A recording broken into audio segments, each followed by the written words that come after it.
မင်္ဂလာပါဒီနေ့ကတော့ကျွန်တော်တို့ AG 55လက်မှ UN 9300အခုလိုမှန်ပလိန်းပေါ့နော်ဘာရုံမှမထွက်တာကိုကျွန်တော်တို့မှန်ပြုတ်ပြင်းတဲ့အပိုင်းလေးပါဗျဒါကျွန်တော်တို့အပြစ်ရှာပြီးတော့လောင်နေတဲ့ကော့ကိုဖယ်ရှားလိုက်တဲ့အခါမှာအခုလိုပဲကျွန်တော်တို့ရုပ်လေးတွေထွက်လာတယ်ဒါဆိုလို့ရှိရင်ကျွန်တော်တို့ကော့တပြားလဲလဲရမယ်အပိုင်းလေးပေါ့နော်အဲ့တော့ဒီနေ့ဗီဒီယိုမှာကျွန်တော်တို့ကော့လဲတဲ့အပိုင်းလေးတွေပြပေးသွားမှာပါဒါကတော့လဲလဲရမယ်ကော့ပေါ့ကော့ကိုကျွန်တော်တို့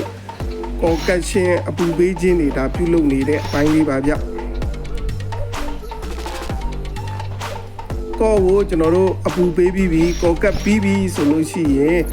ကျွန်တော်တို့ဒါမှန်ပြင်စက်နဲ့ရိုက်ဖို့အတွက်ဒီမှန်ဖက်ကိုလည်းကျွန်တော်တို့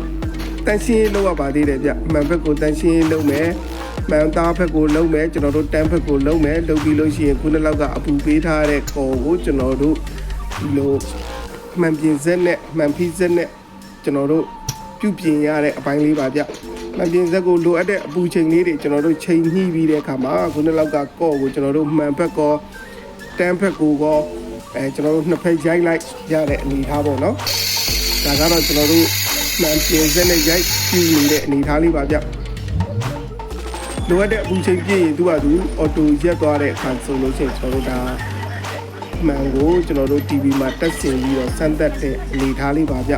အားလုံးရုပ်ထွက်သွားတဲ့အနေအထားပါ original ရုပ်ထွက်အတိုင်းထွက်ပါတယ်ခုလိုပဲမိတ်ဆွေတို့အိမ်ကကျွန်တော်တို့မှန်နေအစင်းကြောင်းထွက်နေတယ်ပြုပြင်ခြင်းနဲ့ဆိုလို့ရှိရင်ကျွန်တော်တို့ကိုမင်း TV စာသစ်မှာခုလိုမှန်ပြင်စက်တွေနဲ့မှန်အစင်းတွေကိုဖျောက်ပေးနေပါတယ်မှန်ပြင်စက်နဲ့ပြင်တဲ့နေရာမှာလဲကျွန်တော်တို့